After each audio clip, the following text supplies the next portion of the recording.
The KSOM postgame coverage here as Exira EHK wins big over Cam. Our final player, our postgame guest, Drew Buckholdt, Spartan senior linebacker and running back, and quite a win here tonight. Obviously has to feel good. You guys feel like you really came out and made a statement with the margin of victory? Yeah, I mean, we did. The preparation was great this week. Coach was preaching to go out with a statement, and I think we did that, and that's pretty much it.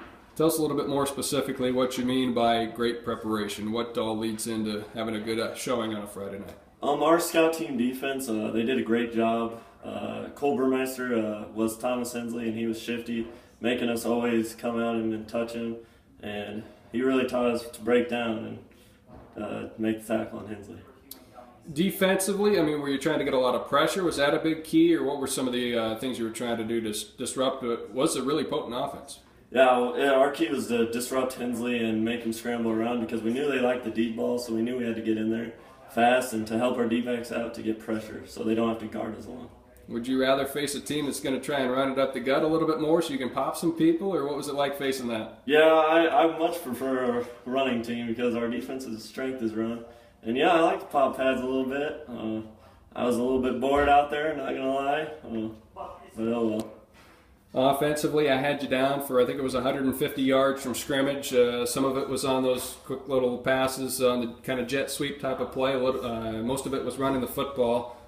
Tell us a little bit about your night offensively. What were some things you were able to do well to be able to get free? The key was our offensive line. We've been preaching to them to keep their pad level low and get a push. And I thought they did that. Their holes were ginormous. And I just had to make one guy miss, and that made my job really easy.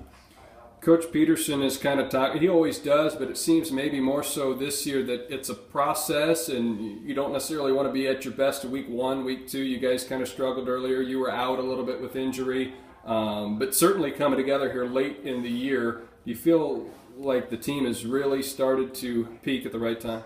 Yeah, I feel great about this team. Our team is finally coming together with a good team chemistry. And every great team, it starts with good team chemistry, and I think we're getting there. I want to talk to you a little bit about Coach Peterson, and he's not necessarily a conventional head coach. But he's been a very successful head coach. What's he like to play for? I love playing for him. I'd run through a brick wall for him. He's just a great guy to be around. He's always funny, making jokes, cracking jokes. But really, he's just preparing us for life, and I can't thank him enough.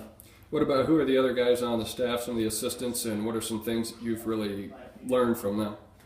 Ben Hansen and Travis Nelson and Tom Benton, they're all great guys to be around. They're all fun to be around. They always push us as hard as we can go, and I can't thank them enough. I mean, the whole coaching staff. Are you feeling pretty healthy? We talked about a little bit. You had that injury early. Is that pretty well behind you now? Yeah, I feel 100% ready to go. There's a little aches and pains here and there, but nobody's 100% now. Goals this season, talk long-term here a little bit. Obviously, it's 1 week at a time, and we know that. But you guys, this is a program that's been really successful, been in the playoffs throughout your career, and probably had, to be quite honest, earlier exits than you've wanted in the past. So what do you want to do this year? I just want to continue to playoff on to the Dome. It's unfinished business the way I look at it, and I think our team is going in the right direction, and we're going to keep going in the right direction.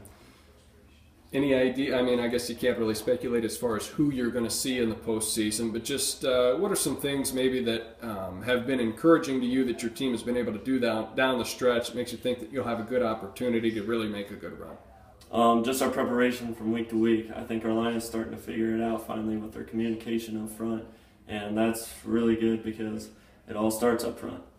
Last time, you may somehow end up getting a playoff game at home here, but the last time that you know of for sure that you're going to play at home, what's that mean to you?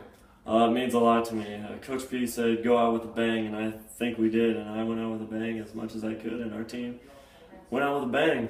It's a big group of seniors. A lot of you guys are 3-year starters, and obviously a tight group. Who are some players particularly that you're really close with and have a good bond with that you've developed over these last 4 years? Cole Bruns, Noah Pettipier, Kyle Peterson, they've all been there for me. We've been there since day one, just playing park football and all that, and they're just kind of my brothers. What about, I want to talk a little bit about the Spartan program, because it's not just a new program anymore. It's been around 6-7 years now. So you would have had a chance to grow up watching some really darn good teams. Who were some guys you really admired and wanted to be like? I want to be like my brother. I want to be like Nick. I want to be like Spencer Smith. All those guys were really great role models for me. Their work ethic and the way they played on Friday nights, I always wanted to be like that. You ready to get the heck out of here and celebrate with your teammates yet? Heck yeah. All right, we'll let you do that.